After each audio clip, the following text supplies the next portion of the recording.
Hello guys, welcome back to the next tutorial. In this one, we're gonna take a look at some rules for variables. We already did that in the previous tutorial, but I just wanted to take out some movement and make it a short video for that. So let's quickly open PyCharm and let's get started. So the first thing I wanted to show you is not in PyCharm. It's a kind of PDF that I created for you guys. It's the rules, and I'm gonna upload it to the web so you guys can access it. So there are some keywords which are reserved keywords and they cannot be used as the names of the variables when we define a variable. So these are the keywords, and of course you don't have to remember these. Just keep this document handy, and just you will know that I don't create a variable with the names listed in this document, so you don't need to worry about it. And after a few trials, as you practice, you don't even have to keep the document handy, because you will know what the keywords are and where you use the keyword, so you know that those keywords should not be used. Alrighty, so other things we already talked about is we have to start the variable name with a letter or underscore, and do not start with the number, right? And then variable can contain the name. In the name, it can contain the letters, the numbers, underscore, but please do not include special characters, right? So let's take a look quickly at these things. So let's see, if I want to see all the variables, what other way I have. So I wanted to show you this thing. So import keyword, and don't worry about this import statement, I'll discuss it later, but just to give you a short idea that it is something like importing a package or a module. So this thing is a module which is already there in Python. It's like a class or library that's built by Python guys, and all the methods available inside a module or anything inside a module is available for us to use. So with the keyword called import, we can pretty much utilize all the libraries available inside this module, and we'll be able to do that. So we import the keyword, and then only we'll be able to use anything inside this keyword module. So I'm going to type keyword dot, and then I can access all the methods available. So it has only these four methods. So if I do keyword kw list, I'm gonna get all the keywords. So this thing returns me, kw list returns me the list of keywords. So if I do this and if I run the code, it's gonna give me all the keywords. So these are all the keywords: false, none, true. These are all the keywords that we listed. So everything that's shown in the document is there, right? So this is one thing that I wanted to show. So you can access it inside the code as well, so you don't have to refer anything else. All right, let's take a look at a couple of other things. So let's say if I want to define a variable, so let's pick one of the keywords. And is a keyword, right?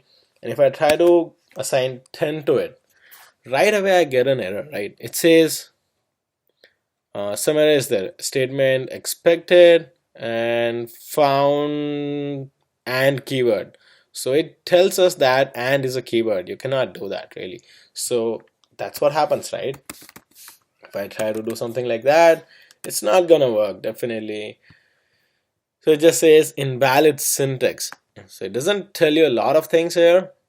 It told you that this is a keyword up here, but here it says invalid syntax, and it picks up this arrow where the syntax is invalid, so it points up to this line. So we know that something is wrong here, right?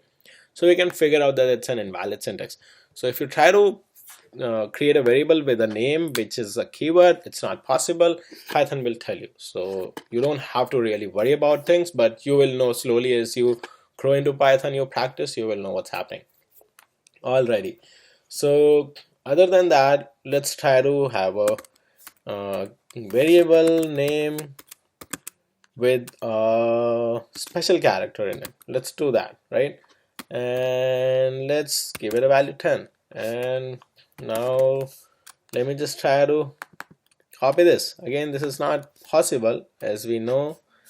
And dollar name, we know that it's not possible, so let's try to print it. It's already giving me this red line, right? So it says that something is wrong. Dollar is interpreted in some other way, so let's put ampersand or everything is, these are all special characters, right? So anything is not gonna be accepted. So if I run it, there's like a lot of issues. It says again invalid syntax, right? So you know that we cannot do that. So this thing is done, all said and done. Now let's take a quick look at something else. So what I can do is I can define variables and I can assign them all in one line. That's one thing I wanted to show you. So if I do this and let's say print A and print B and print C. So what I'm doing is I've defined three variables A, B, C and given the value of 10 to all of them, right? So that's something I can do. So this is something people might want to do it when they want to save some coding lines. But please do not overcomplicate your code by doing these kind of things if you don't feel comfortable. So just define variables in different and separate lines, and that's what I always do and prefer because I want my code to look neat and clean and easy to understand by everyone. So these are things available, but just use wisely. Don't get confused by your own code. So see, print ABC all gives me value of 10, right? Similar to this, what we can do is we can assign different values as well. So let's say X, Y, and Z. That's what I'm doing, and equals to 10, 20, and 30. So what it's gonna do is it's gonna assign X, Y, Z as different values. So all separated by commas, and the values are also separated by commas. So I can do print X, print Y, and print Z. So if I do that, I can run the code and I can see 10, 20, 30, right? So things are possible. This is also possible. You can do that, but just use wisely. Don't get confused with your own code if you take a look after a couple of months. So I always prefer the best practices. Always try to make your code neat and clean and easy to understand so everybody can understand and there's no issues. So it's always recommended. We should write code really clean. So that's pretty much it, guys. That's what I always encourage and say to anybody who's taking my course, right? So pretty good, all said and done. Practice a lot, the greatest important thing. And let me know if you have any questions. Thanks for ending this one, guys. Stay tuned for the next one. Thanks, guys.